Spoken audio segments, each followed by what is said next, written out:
quero adiantar as coisas, vamos chegar no ônibus espacial. Mas quando começa essa ideia a ideia, acho que de o homem ir para o espaço é muito antiga, mas quando realmente temos alguma possibilidade de ir mais alto, começa com avião, como que é essa história? Ela dá para colocar um ponto inicial da exploração espacial? Cara, se a gente pegar antes da parte prática, pegar a parte teórica, lá no começo dos anos 1900... Teórica é gente pensando em gente pensando em ir para o espaço. Tá. Tem os chineses, o pessoal fala que os chineses foram um dos primeiros a pensar. Porque assim, os caras já sabiam da lançam pólvora. Fogo de artifício desde a Idade Média, né? Verdade. E tinha um romeno, começou a lançar uns foguetes na Romênia em 1800 e alguma coisa. Foguetinho assim, de pai... Metia num barco no rio, lançava lá um foguete que começou a subir mais do que o normal, entendeu? E aí até um cara que é herói na Romênia hoje em dia por causa disso. Tudo acontecia muito ali na região da União Soviética mesmo, nessa época, né? E aí você teve vários soviéticos trabalhando na ideia. Mas com intuito militar nessa época ou não? O intuito primeiro era teórico, para saber como que a gente ia fazer isso. Um dos mais famosos desse período aí é o Tsiolkovsky, né? Que aí ele fez várias equações. Ele criou a famosa equação do foguete, que a gente chama. Que é a equação que relaciona o impulso com peso, com combustível. Acha a foto dele. Como chama o cara? Agora como que vai soletrar o nome dele, hein? Mas é complicado. Mas como pronuncia? Cara, eu não sei se eu pronuncio certo. Coloca a equação do foguete que é melhor. O sujeito. É um monte de consoante. Tsiolkovsky. Eu chamo de Tsiolkovsky. Nem sei é assim que fala. Tá. Mas é engraçado que era União Soviética. E mais ou menos no mesmo período, lá nos Estados Unidos, tinha o Goddard, né? Sim. O Robert Goddard também estava brincando com foguetes de combustível líquido. É um lance meio irmãos Wright e Santos Dumont, entendeu? Então, olha que interessante, né? A gente, antes de vir Guerra Fria, corrida espacial, que ela se intensificou na Guerra Fria, que foi Estados Unidos e União Soviética, lá atrás, anos antes, já né? acontecia. Não tinha uma disputa. Mas eram os dois protagonistas. Acho que eles nem sabiam entre eles. Acho que eles nem sabiam que existiam, sabe? Mas as duas nações despontando nessa... Não era nem despontando, cara. Era um negócio assim muito incipiente. Os caras estavam começando a brincar. E não tinha governo envolvido, era só os caras. Não tinha. Bom, não consigo te afirmar. O Goddard teve alguma ajuda acadêmica, mas... O Goddard, ele era engenheiro do MIT. Então ele começou a desenvolver os foguetes dele de combustível líquido lá no MIT e lançava os foguetes e tal. E o Tsiolkovsky, ele ficou muito na parte teórica mesmo, né? Das equações e tudo. Eu não lembro se foi ele que foi preso, porque teve alguém que foi pro... Não, quem foi preso foi o Korolev depois. Foi o Korolev. Depois o Korolev é preso. Por quê? Qualquer coisa. Aí treta interna. Não foi por causa disso. E depois, lá no programa espacial soviético, chamam o Korolev de volta. Tiram ele da prisão para ele comandar o programa espacial soviético. Pra chegar na Lua. Ah, tá. Olha só o maluco. Esse é o Tsiolkovsky, é esse mesmo, esse barbudão aí mesmo. É isso aí. Então, a importância desse cara para a exploração espacial é muito grande, porque ele que desenvolveu, aí coloca aí pra gente a famosa equação do foguete. Que é o que faz o foguete... Não, esse cara já sabia que o foguete tinha que ter estágio, entendeu? Isso, a gente tá falando de que ano, mais ou menos? Eu acho que é 1890, né? Nessa época aí. Nossa. E aí, hoje, assim, o sonho nosso a gente chama de single stage to orbit. A gente quer um estágio único que consiga ir pra órbita e voltar. Mas até hoje a gente tá preso nesse cara ainda, entendeu? Que a gente precisa ter vários estágios deixando um pedaço do foguete pra trás pra conseguir chegar no espaço. Por quê? A gente tem que ganhar altura e tem que ganhar velocidade, senão ele cai de volta, que é aquilo que eu tava explicando, né? Combustível pesa muito. A estrutura metálica pesa muito. Então, para ele ganhar velocidade, ele tem que ser um veículo muito leve.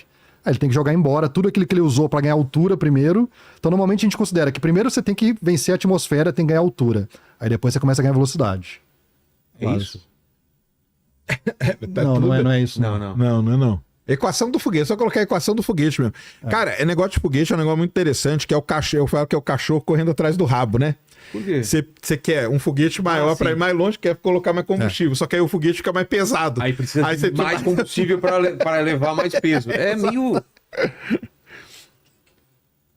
Isso, essa equaçãozinha aí da velocidade, é isso aí. Agora entendi tudo. É isso aí. Né, Lene? Agora é a massa. Mais fácil agora. Por que não colocaram isso antes, né?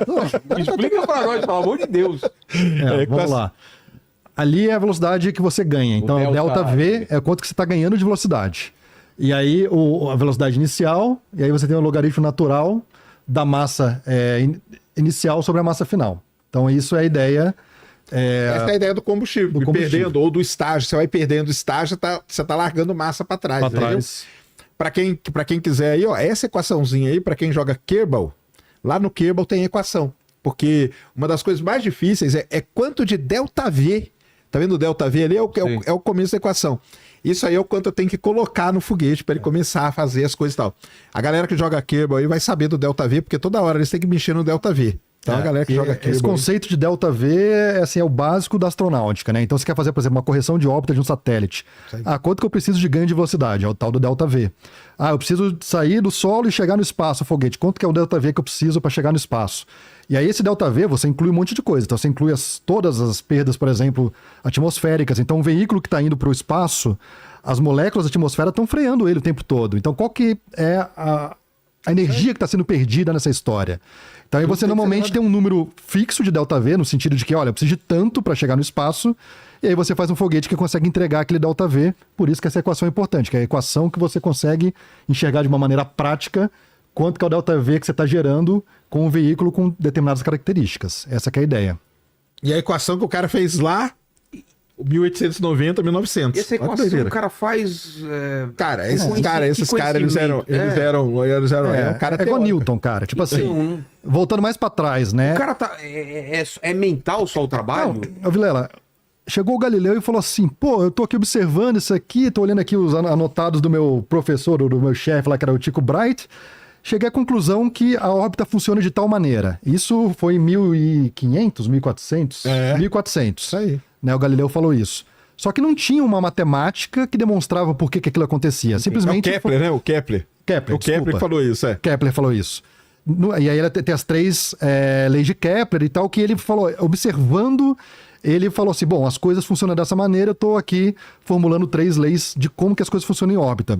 Mas não tinha uma matemática que apoiava isso. Sim. Aí apareceu um maluco chamado Isaac Newton, que inventou um negócio chamado cálculo diferencial do nada. Cara... Pra mostrar por que aquela coisa acontecia daquela maneira, entendeu? E ele tinha 21 anos, 22. É isso. Não, tudo que o Newton faz, cara, ele faz num período de vida ali, tipo de 3, 4 anos. É um negócio... Mano. Newton é muito foda. Cara... Newton não dá. É isso mesmo. Aí depois vem o Einstein também, que não tinha nada lá, ele inventa o negócio também do nada. Mas o Einstein ainda tinha Lawrence, ainda tinha outras pessoas junto, mas o Newton, cara, era um negócio... Não sei. Não tinha, Da onde? O Tsiolkovsky também, cara. O Tsiolkovsky Viajante do tempo, claro, né? Com certeza. Lá da pirâmide. Mas é impressionante, né, cara? Tá todo mundo olhando para um lado, de repente um cara vai e olha para o outro e vira... Não, esses caras aí, cara, eles eram muito, cara. E aí tem o próprio Goddard lá nos Estados Unidos também, cara, fazendo os foguetinhos dele de combustível líquido, cara. Porque qual que era o lance? O que você pensa no básico? Cara, pólvora, né? Rojão, só que pólvora é combustível sólido. O cara foi lá e conseguiu fazer um foguete com combustível líquido, que é o que se usa até hoje. Mas o sólido usa também, né? Também? Hoje então, você tem foguetes de propulsão sólida e propulsão líquida, né? Não, o que eu ia falar é o seguinte, é impressionante a exploração espacial, cara, que é um negócio ultramoderno, mas o combustível nós estamos presos basicamente à pólvora, né? E ao combustível líquido. Estamos ainda não evoluiu... A gente brinca, cara, que o foguete que leva as pessoas é uma kitnet com uma bomba na bunda, entendeu? É isso. É isso. Tem uma bomba atrás de você. É uma bomba que explode de forma controlada, cara. Basicamente, foguete é isso. Por isso que o astronauta é um herói, né? Exato. É um maluco, né? O cara sentando em cima de uma bomba e vambora. É isso aí, cara. É isso. Cara... Só que você tem um bocal onde as coisas saem da maneira correta, controlada. Já que é uma bomba, não dá pra ser nuclear? Dá. Assim... Esse é um dos sonhos. Hoje se discute muito, né? O Lucas sabe até melhor que eu. Se discute muito hoje a propulsão nuclear. O que o pessoal está dizendo, o que eu tenho lido, é que eles querem fazer algo com propulsão nuclear, mas não para sair da Terra. Sai da Terra primeiro. Quando estiver longe, aí você liga o motor nuclear. Porque se der algum problema, explode lá longe, né? Agora, para sair aqui da Terra, para dar um empuxo inicial, não sei se nós vamos entrar na propulsão nuclear, não. Você acha que vai chegar? Eu acho que ninguém se arriscaria, porque se der problema, vai dar... Não é um foguetinho que tá caindo ali na vila. É um acidente nuclear de grandes proporções, assim, cara. Mas, assim, hoje, uma das coisas que eu faço na vida, a gente tem um fundo de investimento que investe em empresas ao redor do mundo. Uma das empresas que a gente investe é uma empresa de propulsão nuclear, mas aí para o espaço. Então, você coloca um veículo lá que vai ter um motor já em ambiente espacial que vai usar propulsão nuclear para se movimentar. Nuclear? O que a gente investe é fusão. Fusão. Então, o que os caras estão hoje fazendo, né? Hoje, fusão ainda é uma coisa que está se buscando, não é uma coisa que é amplamente dominada. Mas a gente consegue fazer ele de maneira intermitente. A bomba que usaram na Segunda Guerra é fissão. Fissão. Isso. Isso aí. E fusão, já existe bomba de fusão nuclear? Existe, a de H. A bomba de hidrogênio é de Já fusão. é de fusão. Mas aí tudo bem, porque você não quer controlar, você quer que ela exploda. O intuito realmente é O negócio da fusão para gerar energia que o Lucas está falando é o seguinte: a fusão nuclear hoje, ela funciona por poucos minutos ou poucos segundos. Só que por espaço está excelente. O que você faz? Você liga o motor, dá aquela pancada no foguete. E deixa a inércia funcionar. E vai É como embora. se fosse um motor de chevetão. Você ligou o chevette e tá empurrando, cara, entendeu? Tá gerando corretamente? Não tá, mas tá funcionando para empurrar. Se o motor funcionar por 2, 3 minutos, já deu uma impulsão. Aí depois de um tempo você pega e liga de novo. E vai embora. E assim vai indo. Então, porque muita gente até me pergunta, pô, mas a fusão nuclear o pessoal não domina? Por que no espaço funcionaria? Por causa disso. Porque você não precisa ligar o motor e deixar ele ligado o tempo todo. Entendeu? Agora, a fusão para gerar energia aqui na Terra teria que ligar, por isso que tem essa diferença. Então, a fusão nuclear no espaço, aí você acha que vai, então? Eu não sei, cara. De todos os investimentos que a gente já fez lá no fundo, esse foi o mais arriscado de todos. E aí uma empresa americana chama Helicity, e eles estão fazendo isso. Eles estão usando lá um motor de... Nem lembro se é de um Tritons, eu nem lembro exatamente o que era. E aí Inventou essa palavra agora, né? Não, é trítio, né? Deve ser trítio, né? É trítio. Trítio é muito... Esse negócio defende trítio. Trítio é o elemento que é usado hoje para fazer fusão. trítio. De quadrinho, né, cara? Não, Trítio. Trítio é o elemento que é usado hoje nos reatores da China. Lá eles usam trítio. Só que é esse negócio. Ele gera muita energia por poucos minutos. Cara, pro espaço tá excelente. Não, e é isso Pra uma usina não rola, mas pro espaço... Mas talvez vai rolar em determinado momento.